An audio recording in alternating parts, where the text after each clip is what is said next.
जय हिंद दोस्तों, वंदे मातरम। हाल ही में संपन्न हुए राष्ट्रपति चुनाव में कई सारी बातें आने वाले 2024 के चुनाव को लेकर क्लियर हो गई। 2024 में प्रधानमंत्री पद के लिए चुनाव होने हैं। ऐसे में एक बार फिर से मोदी बनाम विपक्ष की लड़ाई देखने के लिए मिलेगी। 2019 में जहां पर महागठबंधन जिसको भी कहा जा रहा था वो पूरी तरीके से बिखरता हुआ नजर आया था। 2024 की तैयारियां तो शुरू हो चुकी हैं, लेकिन वो बिखरता हुआ अभी से नजर आ रहा है। महागठबंधन की यहाँ पे बात कर रहा हूँ।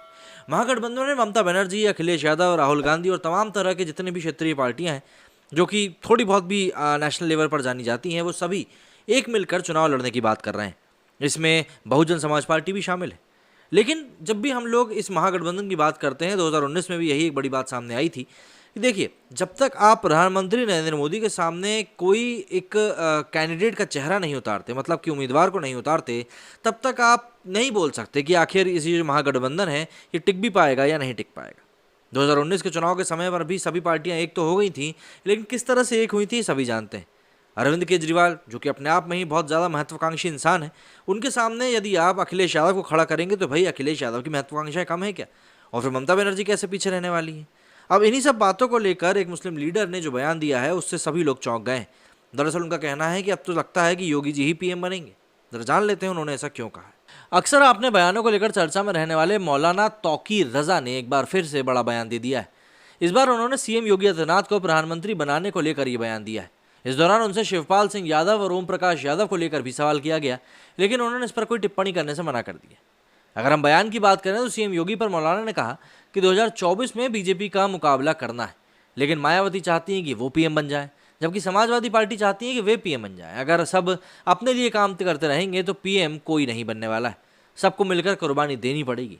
कांग्रेस को भी कुर्बानी देनी पड़ेगी, वो किसी से अलग नहीं है। सबको मिलकर कोई एक साफ सुथरा चेहरा सामने लाना चाहिए, वरना आने वाले वक्त में मुसलमान ने भी ये मन बना लिया है कि अगला प्रधानमंत्री बीजेपी का ही बनेगा। और हमारी तरफ से तो योगी आदित्यनाथ और नितिन गडकरी हमारी तरफ से प्रधानमंत्री बन सकते हैं। मौलाना ने कहा कि अगर विपक्ष ने कोई मजबूत गठबंधन नहीं बनाया तो ऐसा होगा। मेरी राय है कि ममता बनर्जी को सब मिलकर अपना चेहरा बना ले। इसमें किसी भी तरह की सियासत नहीं होनी चाहिए, तो बेहतर नतीजे निकल कर आ सकते हैं। वरना बीजेपी का मुकाबला न तो कांग्रेस करने की दम है और न ही कोई अन्य पार्टी कर सकती है। हालांकि ये पहली बार नहीं है कि तौकीर रजा ने योगी आदित्यनाथ को पीएम बनाने की बात कही है। इससे पहले भी बीते दिनों यूपी में हुए बवाल के बाद सीएम योगी के सख्त एक्शन पर पीएम बनाने की बात वो कह चुके हैं।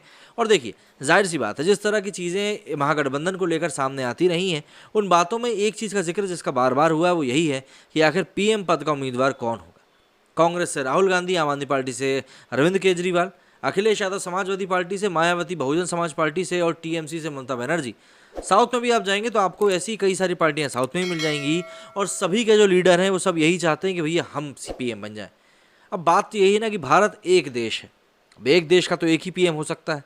अब ऐसा तो है नहीं कि महाराष्ट्र में जिस तरह से महाविकास आघाड़ी सरकार हुई थी कि बोल रही थी कि भैया 2.5 साल के लिए आप बन जाओ, 2.5 साल के लिए हम बन जाते हैं। इस तरह से आटा बाटा करके अगर आप देश चलाने की सोचेंगे तो फिर देश का भी आटा बाटा होने में देर नहीं लगेगी। तो सीधी सी बात है, यहाँ पर मौलाना जी का जो बयान है उसको कई लोगों ने ध्यान से सुना है। बात यही है कि अगर इस बयान को महागठबंधन करने वाले भी सुन लें तो ज़्यादा ठीक रहेगा, वरना आने वाले 2024 के चुनाव में उनको भी भुगतने के लिए तैयार रहना पड़ेगा। मेरे स्टूडियो फिलहाल इतना ही। जय हिंद, जय भारत।